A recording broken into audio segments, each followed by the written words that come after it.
Damai sejahtera Allah yang melampaui segala akal, itulah kiranya yang memelihara hati dan pikiranmu di dalam Kristus Yesus Tuhan kita.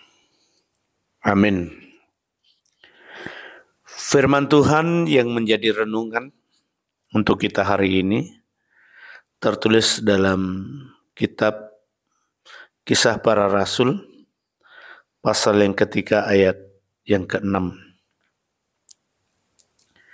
Tetapi Petrus berkata, "Emas dan perak tidak ada padaku, tetapi apa yang kupunya, kuberikan kepadamu.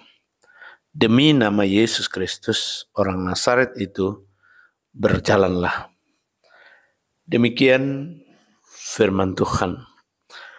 Bapak Ibu, saudara-saudara yang dikasihi oleh Tuhan Yesus Kristus,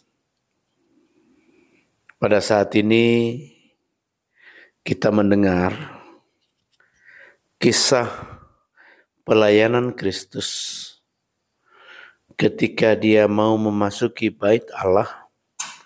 Petrus melihat ada seorang laki-laki yang lumpuh, yang setiap hari pekerjaannya meminta-minta di pintu gerbang bait Allah.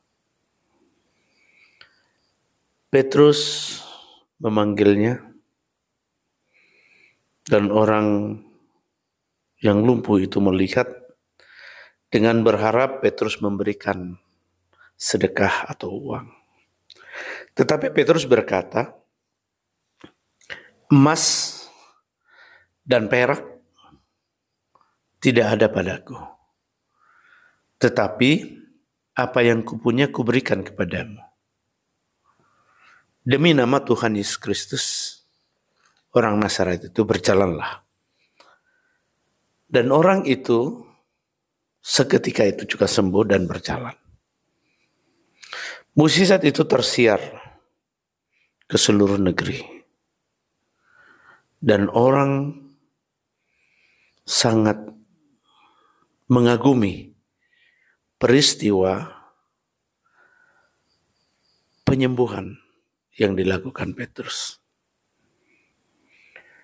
Saudara-saudara yang dikasihi oleh Tuhan Yesus, sesuai dengan iman, percaya, Petrus mengatakan dia tidak punya emas dan perak, tetapi dia punya kuasa yang diberikan oleh Tuhan Yesus untuk menyembuhkan. Pada saat itulah kuasa itu diberikan, dan pada saat itu kuasa itu dinyatakan. Lalu orang yang lumpuh dari kecil itu boleh berjalan. Saudara yang dikasihi oleh Tuhan Yesus, apakah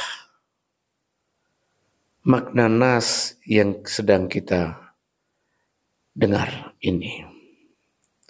Nas ini mau membimbing kita bahwa setiap orang yang percaya telah diberi kuasa oleh Tuhan Yesus untuk menyatakan perkara-perkara besar di dunia ini, termasuk menyembuhkan. Kesembuhan itu terjadi jika kita juga punya iman dan percaya. Oleh karena itu ketika Petrus melihat orang lumpuh dan orang lumpuh melihat Petrus, maka mukjizat itu terjadi. Artinya ada satu saling mengakui satu dengan yang lain. Hal inilah yang mau dinyatakan bahwa ketika Tuhan melihat kita dan kita menghadap Tuhan untuk meminta apa saja, maka Tuhan akan berikan. Dan kita berkuasa untuk itu sesuai dengan firman-Nya. Biarlah kuasa Tuhan tetap menjadi milik kita karena kita percaya kepada Kristus yang telah bangkit dan naik ke surga serta memberikan kuasa bagi kita. Tuhan memberkati. Amin, kita berdoa. Terima kasih Bapa di sorga atas segala penyertaan-Mu. Terima kasih juga atas berkat yang telah Engkau berikan kepada kami. Berkati semua pekerjaan kami, berkati semua usaha kami, agar itu boleh mencukupi segala kebutuhan kami. Yang sakit boleh Engkau sembuhkan, dan yang sedang bergumul boleh Engkau beri kekuatan. Ampuni Bapa kesalahan kami. Hanya di dalam nama Tuhan Yesus kami boleh mengucap syukur dan berdoa. Amin.